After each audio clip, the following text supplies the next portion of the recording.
Muito bem.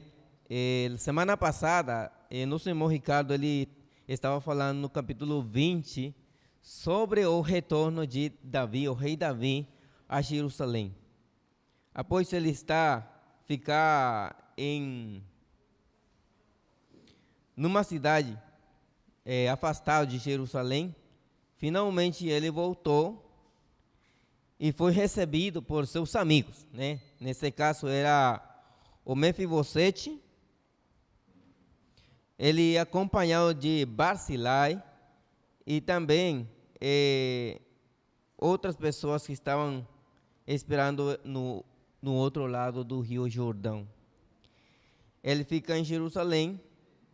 Agora no capítulo 21, segundo livro de Samuel. Segundo livro de Samuel, capítulo 21. Esse capítulo que nós vamos estudar hoje tem a ver com um acontecimento que parece não ser consecutivo com o capítulo 20. Porque segundo a Escritura, é um tempo que não está bem claro quando aconteceram essas coisas. Primeiramente, nós vamos a ler a partir do versículo 1 até o 9. Eu tenho dividido esse capítulo em 3 partes. A primeira é 2 de Samuel. Eu falei, 2 de Samuel, capítulo 21. A primeira parte é crime e punição, versículo 1 até o 9. O segundo é dor e misericórdia, a partir do versículo 10 até o 14.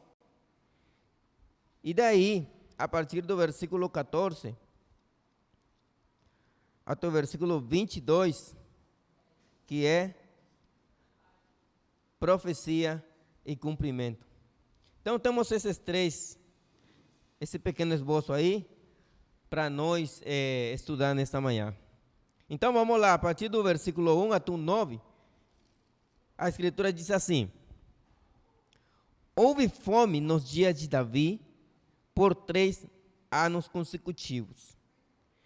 E Davi consultou ao Senhor, e o Senhor lhe respondeu: e por causa de Saul, e por aquela casa de sangue, porque ele matou os gibeonitas. Então o rei chamou os gibeonitas e lhes falou: os gibeonitas não eram do filho de Israel, mas do resto dos amorreus, aos quais os filhos de Israel haviam feito juramento, mas Saul procurara matá-los em seu ciúme pelos filhos de Israel e de Judá. Disse, pois, Davi aos gibeonitas: o que farei por vós? Ou que satisfação vos darei, para que abençoeis a herança do Senhor? Os gibeonitas lhe responderam: não temos nós queixa sobre prata, nem sobre ouro com Saul e com sua casa, nem queremos que morra homem de Israel. E ele lhe disse: o que vos disserdes farei? O que vos disserdes farei. Eles responderam ao rei: daqueles homens que nos destruiu e que maquinou contra nós para nos exterminar, sem deixar nada de nós em todo o território de Israel, se nos deem 7 varões de seus filhos, para que os enforquemos diante do Senhor em Gibeá de Saul, o escolhido do Senhor. E o rei disse: eu os darei. E perdoou o rei a Mefibosete, filho de Jonatas, filho de Saul, pelo juramento do Senhor que houve entre eles, entre Davi e Jonatas, filho de Saul. Mas tomou o rei a 2 filhos de Rispa, filha de Aiá, aos quais ela tivera de Saul, Armone e Mefibosete, e a 5 filhos de Merabe, filha de Saul, os quais ela tivera de Adriel, filho de Barzilai, Mealotita. E os entregou nas mãos dos gibeonitas, e eles os enforcaram no monte diante do Senhor, e assim morreram juntos aqueles 7, os quais foram mortos nos primeiros dias da ceifa, no princípio da ceifa da cevada. Então, nessa parte do capítulo 21, segundo Samuel, a partir do versículo 1, esse título que eu coloquei aqui, que é crime e punição. Eu falei no início que é um tempo que não está bem definido na Bíblia quando isso aconteceu. Porque Davi, recentemente ele tinha voltado para Jerusalém, né? Era um tempo de guerra, que a guerra, relativamente, ela tinha acabado com a morte de Absalão. Então, no final do capítulo 20, parece um tempo de paz. Mas aqui, na continuação da escritura, fala de um tempo de fome. Provavelmente também foi muito tempo depois disso, né, que aconteceu essa fome.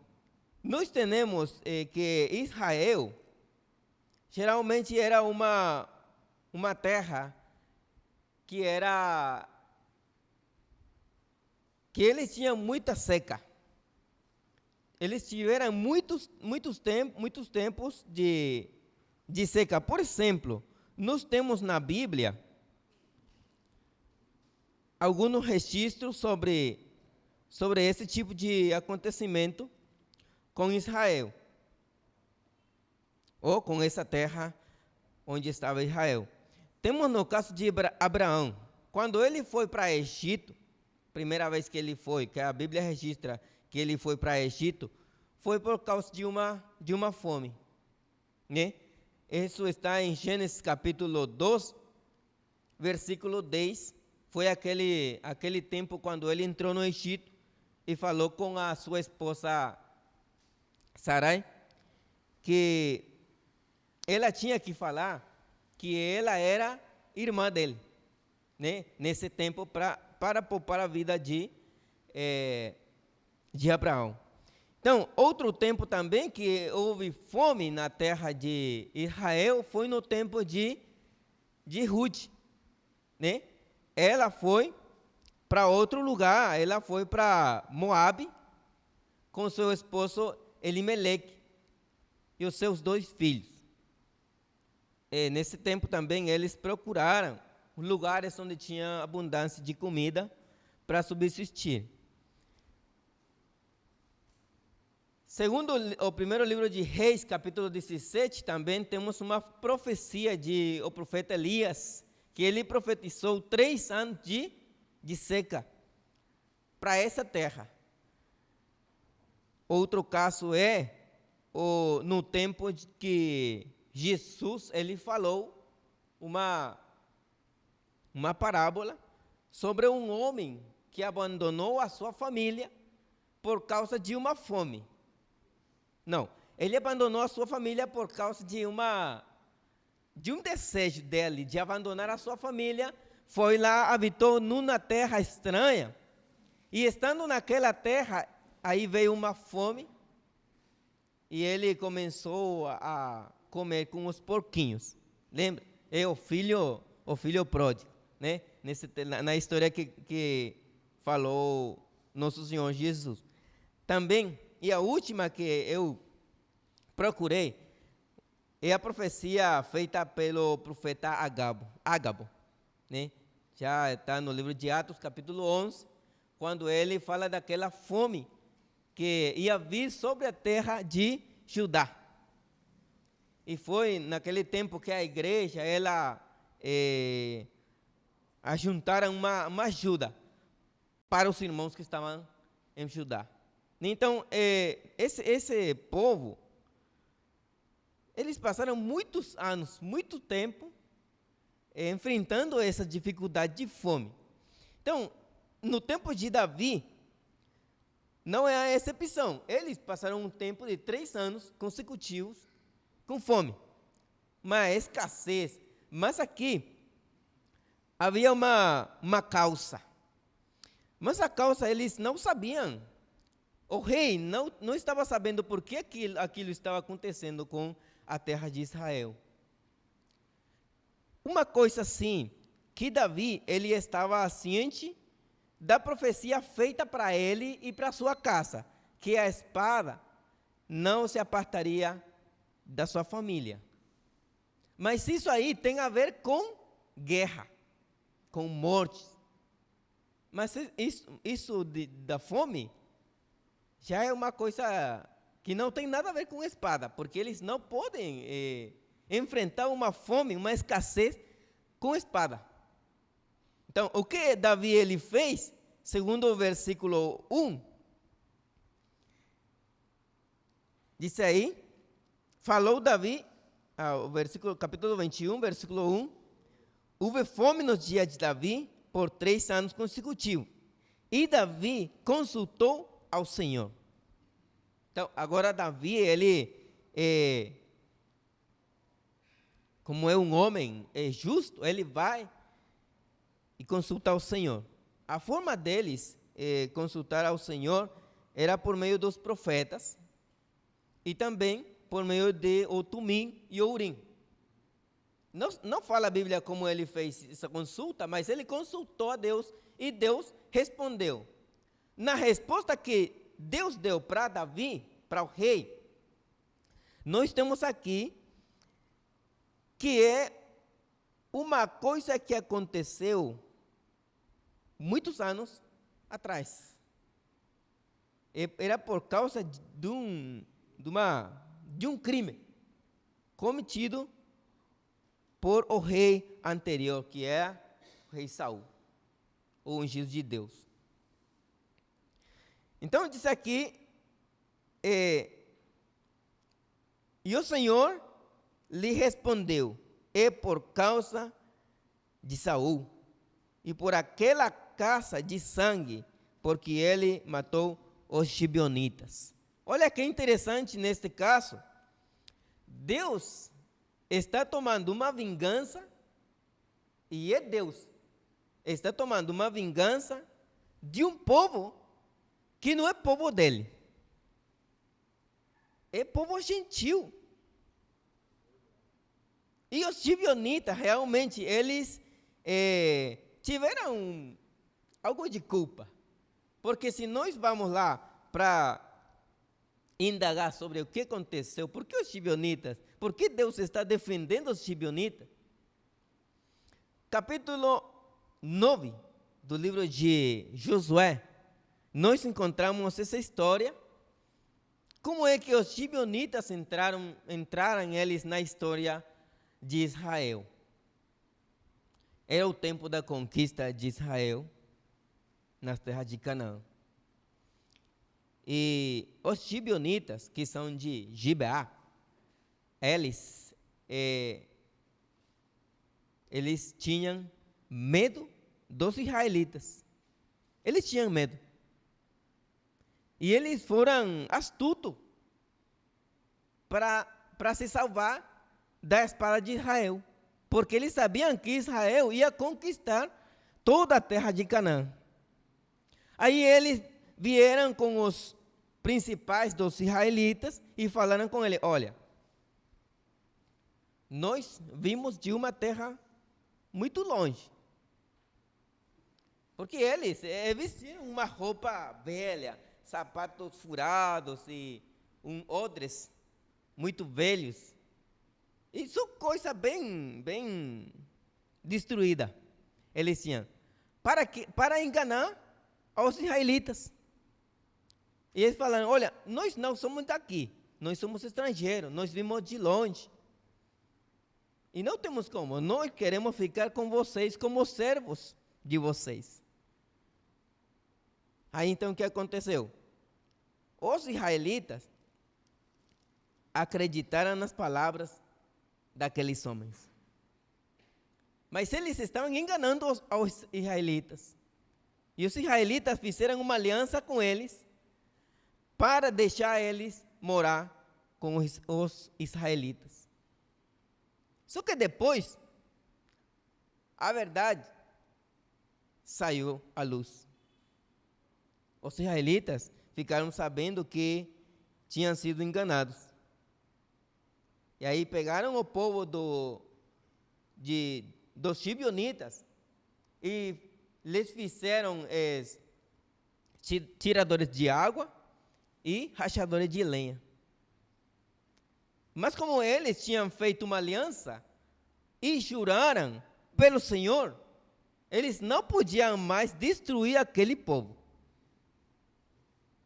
E uma coisa bem interessante é que existe uma lei, não sei se fala do mesmo jeito, mas é a lei de causa e efeito. Causa e efeito. Toda causa tem um efeito. Por exemplo, por que esse caderno está sobre o púlpito? Porque alguém colocou em cima do púlpito. É simples. Essa é a lei de causa. A causa é que alguém veio e colocou aqui. O efeito é que ele permanece aqui. Está entendendo? Então, eles fizeram aquela aliança com os gibeonitas. E o interessante dessa história é que os israelitas, eles não consultaram o Senhor para fazer aquela aliança. E olha bem como quando nós fazemos uma coisa e não tomamos, ou não colocamos a Deus na frente, sempre vai ter consequências bem tristes. Consequências que nós não vamos gostar. É importante que quando nós vamos tomar uma decisão, consultar Deus. Colocar tudo nas mãos de Deus. E aí, o que der, se para nós é bom ou para nós é errado, para Deus é certo. Por quê? Porque nós colocamos tudo nas mãos dele. E Deus, ele vai atuar, ele vai reagir da forma que ele sabe, porque Deus é sábio. Ele sabe o que é o melhor para nós, para cada um de nós. Então, continuando então nessa história, agora nós sabemos por que Deus ele está tomando vingança pelos gibeonitas. Porque deles só ficou um pequeno resto aí. E eles agora Deus está vingando ao povo deles. E a consequência daquela falta que foi cometida, ou aquele crime que foi cometido pelo Saul, o rei Saul, agora Deus, por causa disso, ele trouxe uma fome de 3 anos. O povo de Israel está nessa situação bem difícil. Agora, a forma de sair dessa situação é procurar uma remissão para o povo de Israel. Como ele vai ficar redimido daquela culpa? Agora tem que falar com os gibeonitas, e os gibeonitas eles falaram que queriam 8 homens dos filhos de Saul. No capítulo 17, 18 do segundo livro de Samuel, acho que é no 15 por aí, fala que quando Davi ele pergunta: fica alguém da casa de Saul que eu possa fazer misericórdia com ele? Ou seja, ele está perguntando porque para ele a casa de Saul tinha sido exterminada, porque era para ser morto todos. Aí falando para ele: olha, existe uma pessoa que mora lá em Lodebar, mas é uma pessoa que é aleijada dos pés, uma pessoa que está lá, não presta para nada. Aí o rei mandou trazer Mefibosete, que aparentemente era a única pessoa que ficava da casa de Saul. Mas havia mais. Agora, quando os gibeonitas eles estão pedindo 7 homens dos filhos de Saul, aí aparece mais pessoal, mais pessoas. Então, é interessante que aparece outro Mefibosete. Não podemos confundir essas duas pessoas, que um é Mefibosete, filho de Jonatas, e o outro é Mefibosete, filho de Rispa, né? Com Saul. Aquele Mefibosete, filho de Jonatas, ele ficou sozinho. E o outro Mefibosete que vai falar aqui, ele tem ainda a sua mãe. Filho de Rispa, sim. Tem a sua mãe e era filho de Saul. Vamos lá. No versículo 3. Disse, pois, Davi aos gibeonitas: o que farei por vós? Ou que satisfação vos darei, para que abençoeis a herança do Senhor? Olha, que coisa, né? Agora, a bênção dos israelitas estava nas mãos de quem? Dos gibeonitas. Os gibeonitas tinham que abençoar a terra do Senhor, a herança do Senhor. Por quê? Porque Deus não ia abençoar mais aquela terra, por causa do crime cometido pelo Saul. Versículo 4. Os gibeonitas lhe responderam: não tínhamos nós queixas sobre prata nem sobre ouro com Saul e com a sua casa, nem queremos que morra homem de Israel. E ele lhe disse: o que vos disserdes farei. Os gibeonitas, eles moravam entre o povo de Israel, mas eles estavam muito entristecidos, o coração deles estava aflito por aquela guerra. Eles iam ser assolados por o rei Saul. Lembre-se que a escritura diz que o rei Saul, ele ia exterminar os gibeonitas por selo de Israel e Judá. O que o Saul, segundo o coração dele, ele estava procurando era um povo com menos estrangeiro nele. Um povo que tivesse menos pessoas que foram gentil. Ou seja, um povo mais puro, mas na sua essência. Ele estava procurando exterminar os gibeonitas. Só que ele não tomou em conta que tinha uma aliança, e nessa aliança estava presente o próprio Deus. Porque essa aliança foi um juramento pelo Senhor. E Deus, olha, Deus é justo e Ele não esquece.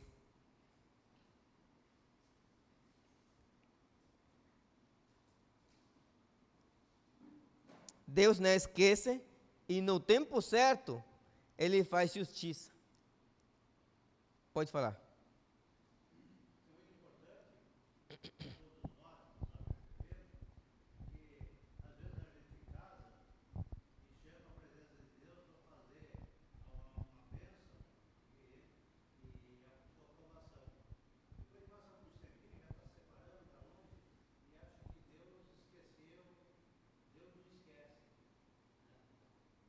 Sim, eu peguei uma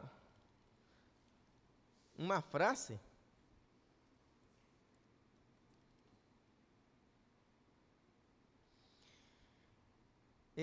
o tempo não apaga a culpa do pecado.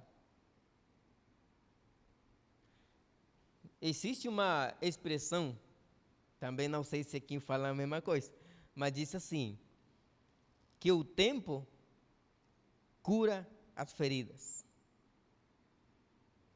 Se foi por um pecado cometido, esse pecado fica vivo, presente, tanto na mente dos homens, como na presença de Deus. Porque Deus conhece todos os pecados que nós temos cometido. Ele sabe. Quando quando a pessoa vem e é batizado nas águas, batismo é para perdão de pecado. Aí o pecado, para Deus, acabou. Só dessa forma, o pecado é apagado. E Deus esquece. Porque a pessoa vira uma nova criatura. Não existe outra forma em que Deus esqueça das nossas culpas. Continua, e aqui nesta história nós temos um exemplo bem claro, como Deus tinha passado tanto tempo e também tinha passado 3 anos consecutivos de fome, e Deus sabia que era por causa daquele pecado que cometeu o rei Saul contra os gibeonitas, transgredindo a aliança que tinham feito com esse povo. Continuando no versículo 5, eles responderam ao rei: daqueles homens que nos destruiu e que maquinou contra nós para nos exterminar, sem deixar nada de nós em todo o território de Israel, se nos dêem 7 varões de seus filhos, para que os enforquemos diante do Senhor, em Gibeá de Saul, o escolhido do Senhor. E o rei diz: eu os darei. O rei Saul, ele sabia que não tinha outro jeito de solução para aquela situação da sua terra. Ou ele dava os 7 homens, ou ele dava os 7 homens. Não tinha saída. Só que essa conversa que teve tanto com Deus como com os gibeonitas, ele lembrou: eu fiz uma aliança pelo Senhor com Jonathan. Eu não posso dar Mefibosete para ser morto. Então ali o rei, ele poupou a vida do Mefibosete. Versículo 7. E perdoou o rei a Mefibosete, filho de Jonathan, filho de Saul, pelo juramento do Senhor que houve entre eles, entre Davi e Jonathan, filho de Saul. Então agora Davi, ele faz diferente do que Saul. Saul não tomou conta daquela aliança, mas Davi, ele está lembrando daquela aliança que fez com Jonathan, que é pelo Senhor também. Ele não pode falhar com essa aliança. Ele poupa Mefibosete para não ser morto. Versículo 8, mas tomou o rei aos 2 filhos de Rispa, filha de Aiá, os quais ela tivera de Saul, Armone e Mefibosete. Então esse o outro Mefibosete, filho de Saul. E os entregou nas mãos dos gibeonitas, e eles os enforcaram no monte diante do Senhor. E assim morreram juntos aqueles 7, os quais foram mortos nos primeiros dias da ceifa, no princípio da ceifa da cevada. Acabou. Ali acabou a situação. Por quê? Porque Israel já tinha pagado o preço daquele erro. Israel, falamos de Israel. Porque quem cometeu aquele crime, quem foi? Foi Saul. Mas o que fala Êxodo 20, versículos 5, 6, 7? que Deus castiga a maldade dos homens hasta a terceira e quarta geração. Coitado daqueles homens. Eles pagaram pelo crime do seu pai. Viu? Agora é diferente. Agora eu vou cometer um pecado, um crime, e quem paga por mim? Dos homens? Minha mãe? Meu irmão? Meu neto? Meu filho?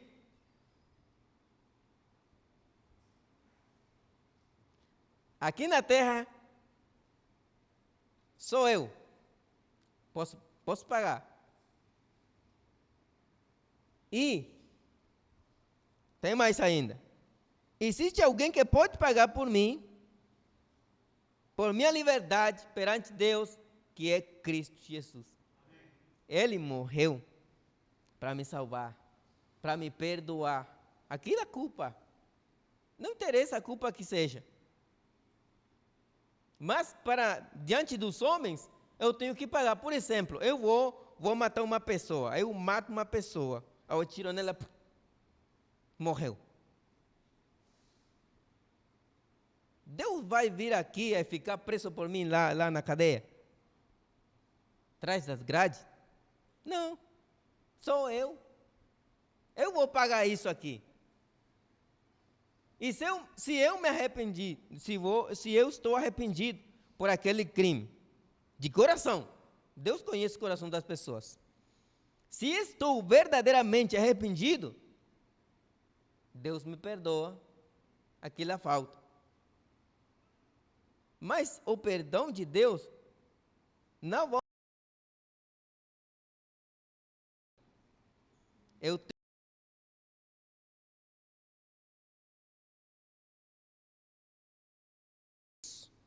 uma justiça, e esse seria o efeito da minha causa. Eu causei, então agora eu vou pagar. A pessoa tem que pagar. Romanos capítulo 6, versículo 23, diz que o salário do pecado é a morte. Toda pessoa que comete pecado deve morrer. Deve morrer. Então vamos continuar aqui. Nesse segundo esboço que eu tenho aqui, dor e misericórdia, a partir do versículo 10. Versículo 10.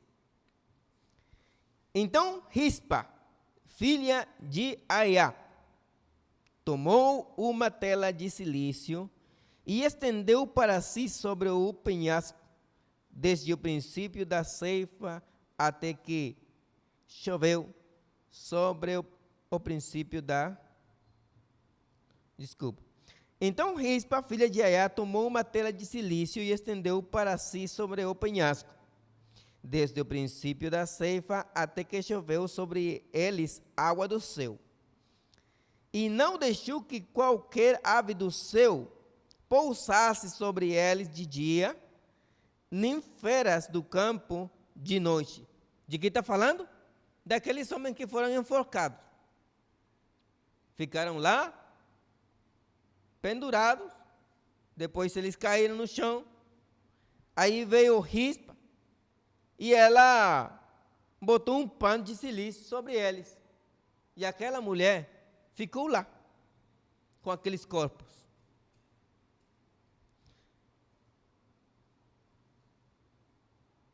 Olha, o salário do pecado é a morte.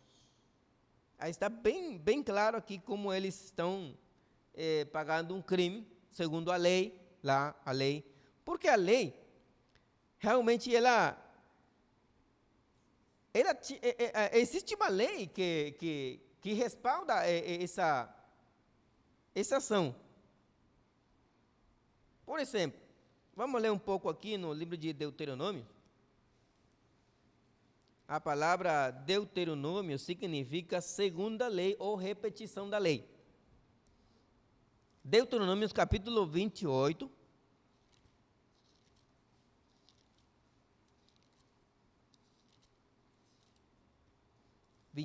Versículo 47, 48.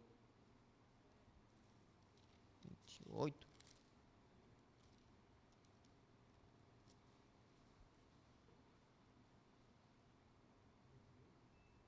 Diz assim: porquanto não serviste ao Senhor teu Deus com alegria e com bondade de coração, quando abundavas em todas as coisas, servirás aos inimigos que enviará o Senhor contra ti, com fome, com sede, com nudez e com falta de tudo, e ele porá jugo de ferro sobre teu pescoço até te destruir. É a lei do Senhor. E Deus faz conforme a sua lei. Deus não esquece. Ele conhece, Ele é Deus. Ele sabe todas as coisas. E por causa do pecado dos homens, ou seja, o pecado é transgressão da lei. Isso significa pecado. Transgredir a lei de Deus. E também a lei daqui. Se eu fico faltando a lei daqui, eu estou cometendo pecado. É pecado mesmo. Então aqui temos a Rispa com essa atitude, né? Era a mãe daqueles homens, e aquela dor que fica. Só se morre uma pessoa, mesmo não sendo da minha família, é triste demais. Como você sente aquela tristeza no coração? E quando é da família, alguns de vocês talvez já passaram esse momento terrível. Quando é da família, parece que o estômago, ele fica fechado.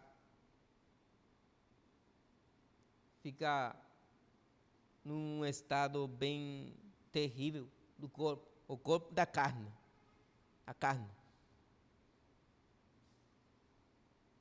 Eu senti isso quando morreu o meu pai. Foi uma situação bem difícil para nós, porque nós vivimos com ele o tempo todo. E para mim, que foi o melhor pai que existiu, para mim.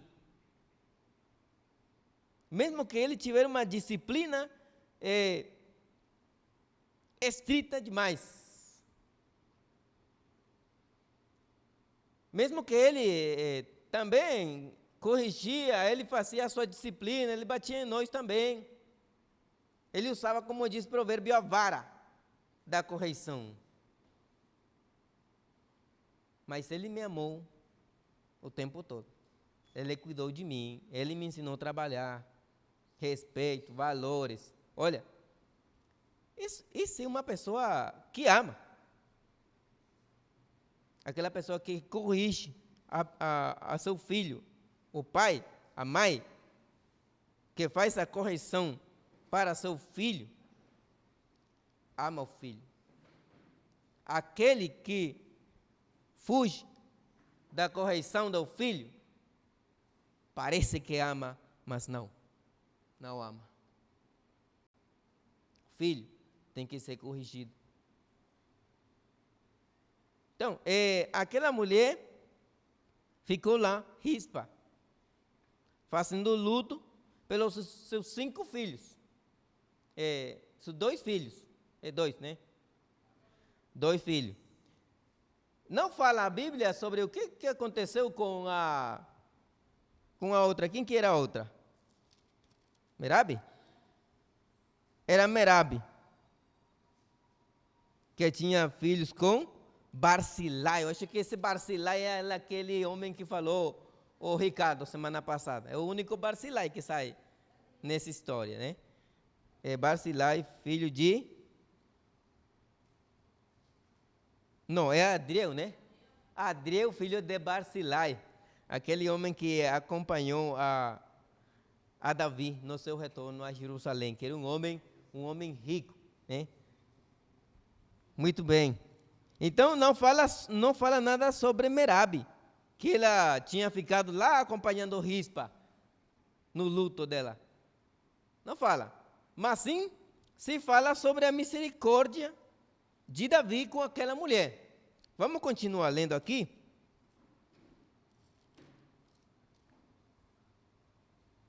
Versículo 11. Então, temos aqui no versículo 10 que ela ficou cuidando de dia para que as aves, aquelas aves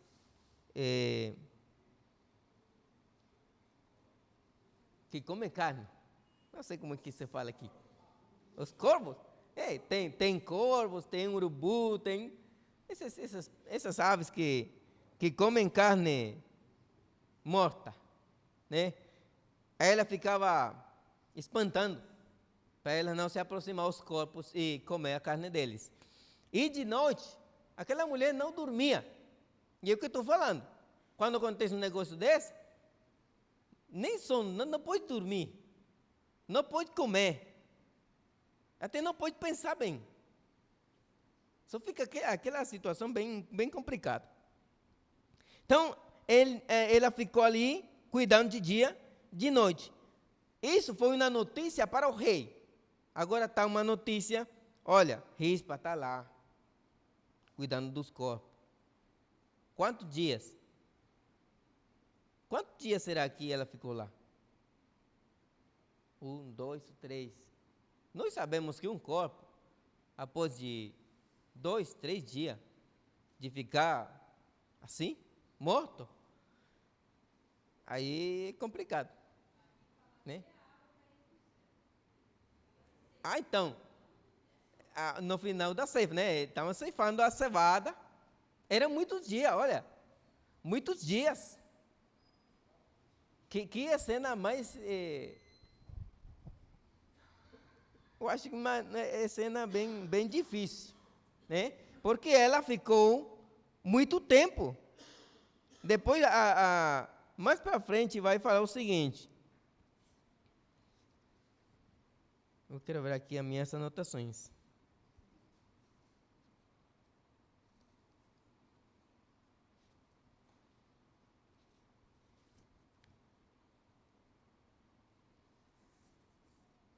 Ok. Quando foi dada notícia a Davi, aí vemos nós a misericórdia. A misericórdia que vem sobre Rispa. E pegaram os ossos de Saul. Vamos continuar lendo aqui.